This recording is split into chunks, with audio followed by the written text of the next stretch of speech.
Hi, my name's Dave Kilminster and welcome to my instructional DVD. Obviously designed to supercharge your playing, give your soloing a little bit of a boost. I think most guitarists would like an extra burst of speed now and again, and I guess if you think about all the classic solos, the end of Dire Straits' Salt and the Swing with a little arpeggio section in there, the end of Stairway to Heaven with the final little pull-off thing. It just adds that little bit of excitement. So these exercises are not necessarily going to turn you from B.B. King clone to Yngwie Malmsteen stunt double, but I guarantee if you work through them, you're gonna see some great results. So without further ado, let's start off with part one.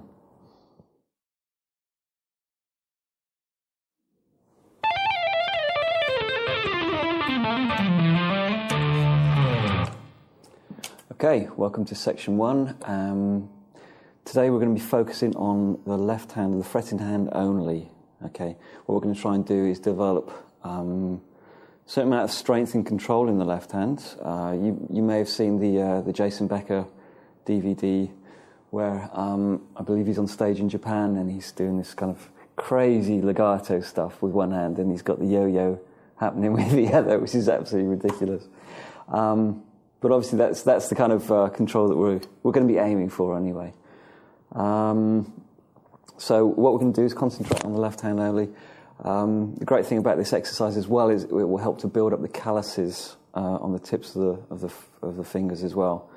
And this will improve everything about your playing. This will improve the sound of the chords, whatever. You know, if you've got soft fingers and you're trying to produce a good note, it's generally not going to happen. Okay, so one of the slightly unusual things about these exercises, it also involves hammering with the first finger. Now, generally, if you think about it, you don't really hammer with the first finger at all. It just kind of sits there and the other fingers do the work. So we're actually going to be trying to get all four fingers operating individually. So what I'm probably going to do to begin with is just hold the guitar neck here so the strings are dead. And then we're going to run through a simple minor pentatonic scale. We'll start off with, probably do D minor pentatonic. Okay, the notes are D, F, G, A, and C. And we're just going to start off fairly easily at the 10th fret. And this is just going to be concentrating on hammering on. Okay, so hammer on with the first finger at the 10th fret on the D. And then next note's going to be the F on the 13th fret. I want you to use the little finger for this. Okay, really need to get used to using the little finger as much as possible. G on the A string, 10th fret. A on the A string, 12th fret. C on the D string, 10th fret. D on the D string, 12th fret. Then we're on F on the 10th fret of the G string. G on the 12th fret of the G string. A on the 10th fret of the B string, C on the 13th fret, again with the little finger, D on the 10th fret of the top E string, and F on the 13th fret of the top E string. Now you notice that the last two, especially the top E string, is very, very difficult to get good notes out of, so you really need to hammer on quite hard with that. So just very, very slowly, we're just going through this. The great thing about this exercise, it doesn't matter what tempo you do it at, because it's just going to be doing you good, whatever. So here we go, 3 and 4 and...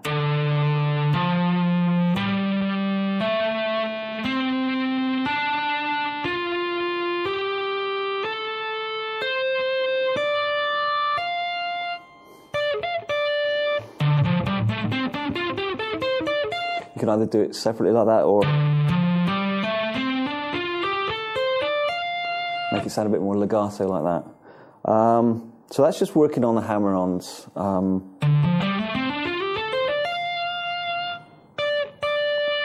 Reverse of that is obviously going to be pull-off. Now this is slightly more difficult, I believe. Hammer on with the 13th fret on the note F, and this time you need to pull off with the little finger, just slightly with a slight downward motion, so that you actually produce the note D on the 10th fret from the E string. Next two notes on the B string. Hammer on the C on the note on the B string, and again slight downward pull to produce the A. Slightly easier now with the third finger on the G string, 12th fret. Slight downward motion again to produce the F. Hammer the D, pull off to the C. Hammer the A, pull off to the G. Hammer the F, pull off to the D. Okay, so that would sound like this. 3 and 4 and.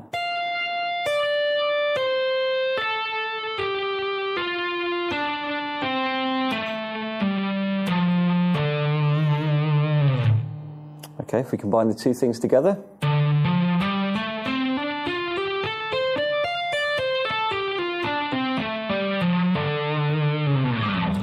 You'll probably notice a lot of guitarists, especially from the sort of 70s and early 80s, a lot of their faster work generally comes mainly from the left hand. Okay, it wasn't really till rock players of the sort of mid-80s that people started doing the picking, which we will get onto later on. Okay, to make that a little bit more interesting, we're going to try going up in 3 strings at a time. So that's going to sound a bit like this. So in other words, we're going to start on the bottom E string, go up the first 3 strings, and then go back to the A string, and then go back to the D string, and then go back to the G string. So I just do that slowly.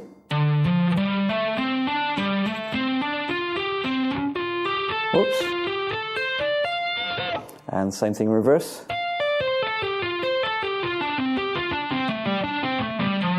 I'll just slow that down a little bit. As I said before, it doesn't actually matter too much. At the moment, it doesn't matter too much how fast you play this. We're more interested in accuracy and coordination here. So I'll just do that. We'll try that together slowly. 3 and 4 and.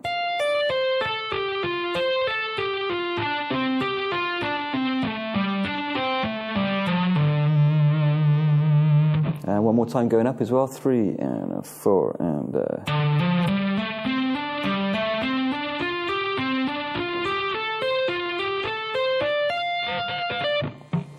Okay, so that's the first bunch of exercises. Next thing we're going to do is try them out with the other shapes of the minor pentatonic scale. I'll tell you what, let's go down to begin with. We'll go down to what's generally regarded as shape 5, possibly because it starts on the 5th note of the minor pentatonic scale, which is the C. Okay, so again, it's the same notes, slightly different inversion here. So we've got C, D, F, G, A, C, etc. So it's the same notes. If you don't know these the 5 positions of the D minor pentatonic scale, get a neck diagram, find out where the notes are, and just colour them in so that you know what we're doing here. Okay, so I'm just going to run through the first 2 exercises, which were just simply hammering up the scale and then pulling off back down the scale. 3 and 4 and.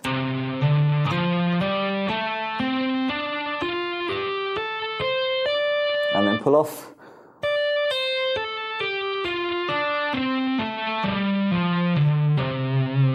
Okay, you might notice the fingering I'm using as well. I've basically, the way that I play pentatonics for exercises, I will assign a specific finger to cover a specific fret. So in other words, everything on the 8th fret is going to be covered by the 2nd finger, everything on the 7th is with the 1st, and everything on the 10th fret is played with the little finger. Now this is obviously a good little finger workout as well, so really trying to, at the moment, trying to avoid trying to do everything with the 1st and 3rd fingers. Okay, so next thing to do is to try that ascending and descending in groups of 3, so let's just try that together. 3 and 4 and.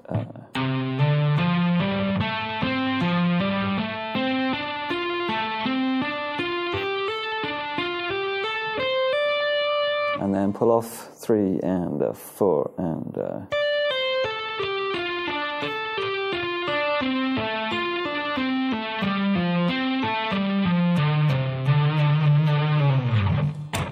Okay, it's really important. I haven't mentioned this yet, but it's very important to actually breathe.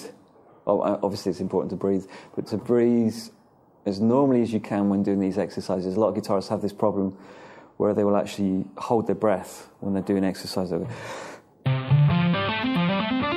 this has the unfortunate disadvantage of slows your blood circulation, which means your fingers get a bit cold and they get a bit clammy. And it also means that you're tensing up certain parts of your body which you don't want to. You'll find if you watch any great guitarist that's playing fast, they make it look easy. And the reason it's easy is because they're relaxed.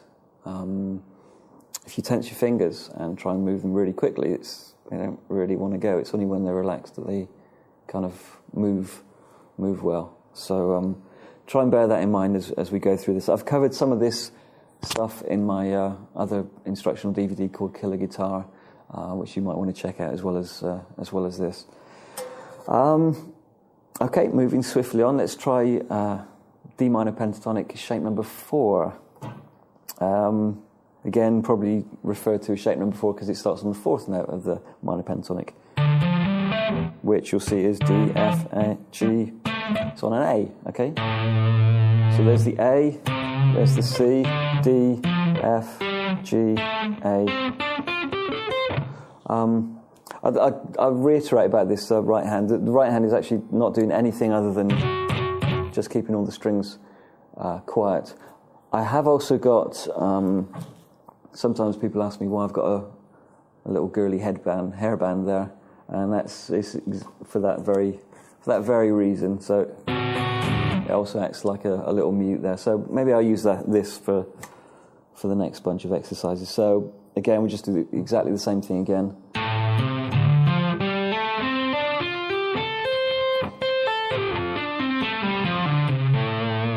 Not quite as good as having the hand there, but live you get away with that, no problem. So let's just try that together slowly. 3 and 4 and...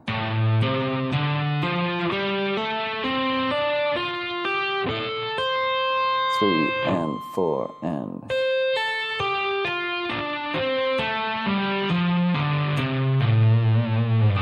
Okay, groups of 3 and 4 and...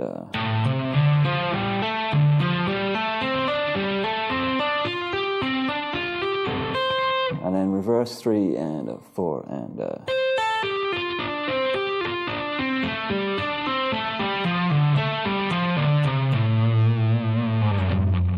Okay, now obviously there's loads of variations. Hopefully you're already thinking, what happens if you do pull-offs going up the neck and then hammer on back down? So that would sound a bit like this.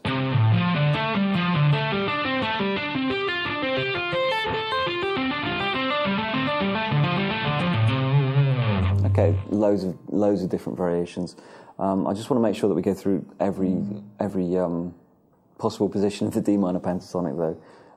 Because I always say this in class when I'm teaching. I'll say, okay, well here's a bunch of exercises around this position, but you should practice it in all 5 positions. And I know full well that people don't bother. So this is a guaranteed way. If you're playing along, then you're going to cover all 5 positions of this. Okay, let's go up to. I think I'm going to play shape number 3 up here. So let's go to shape number 2, which starts on the 2nd note of the D minor pentatonic scale, which is a note F. So to begin with, just play the scale shape straight up. Starts on an F, G, A, C, all exactly the same notes. Okay, 3 and 4 and...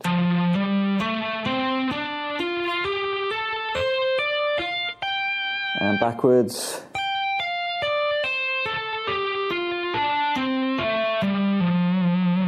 Groups of 3 and 4 and...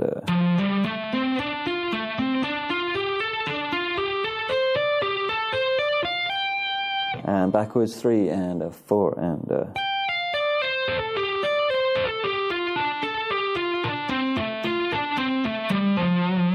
Now you probably notice I'm still using the 1 finger per fret idea here, so everything on the 13th fret is with the 2nd finger, everything on the 15th is with a little finger. I mean, obviously if I was playing If I was halfway through a gig and I had my foot up on the monitor and the wind machine's going and stuff, I wouldn't necessarily use this fingering. So I'm using basically the second and fourth for the top two strings here. It's far more common for guitarists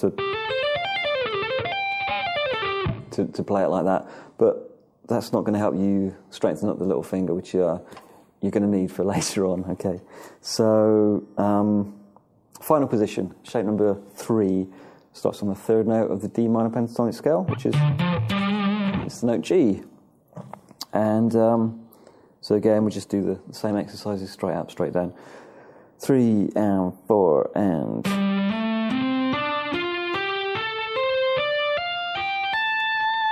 back down, and going up in groups of 3,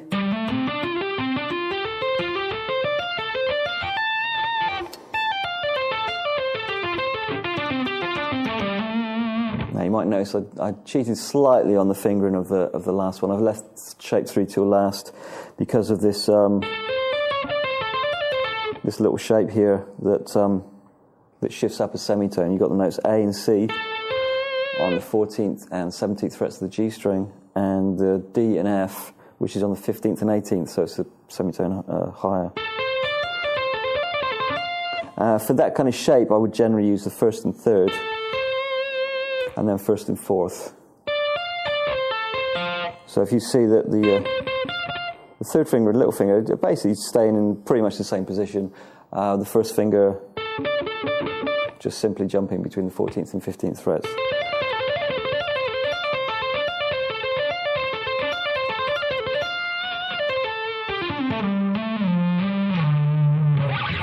Okay, so that concludes our first look at working on the left hand.